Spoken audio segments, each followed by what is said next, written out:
Docteur, d'abord, est-ce que c'est fréquent un cancer chez une femme de moins de 30 ans? Alors, le cancer en général, avant 30 ans, c'est rare. Avant 40 ans, on a 10% environ de cancers du sein qui ont lieu sur cette période-là, mais avant 35 ans, c'est seulement 2%.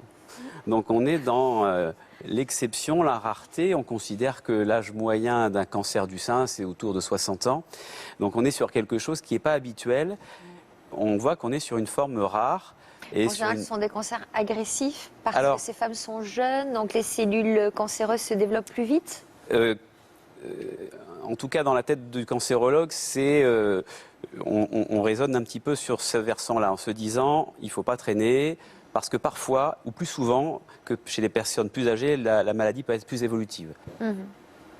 Alors Lily, on va revenir à cette histoire de téton. Un téton un peu bizarre. Qu'est-ce qu'il avait, votre téton? Il disait un peu merde à l'autre. Ah. Et voilà, ma maman m'avait toujours dit si tu as un problème avec tes seins, tu vas consulter. Et là, on m'a dit cette petite boule, vous la sentez depuis quand?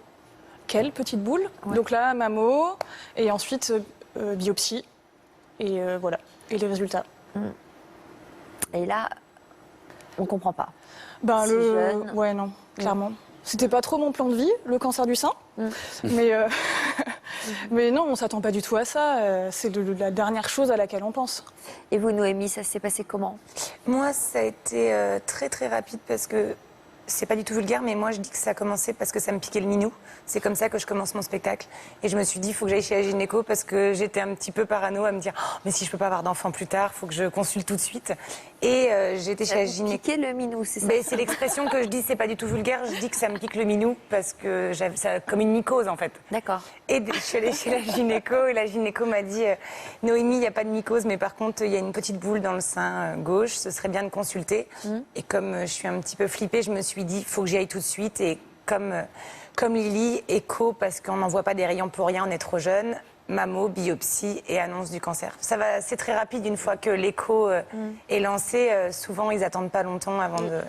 Juste le rapport entre la mycose et la petite boule? Eh ben, il n'y a pas de rapport. Et par contre, il y a vraiment une chance que la gynécologue ait palpé le nodule, parce que c'est quand même pas la première chose qu'on regarde sur un point d'appel gynécologique.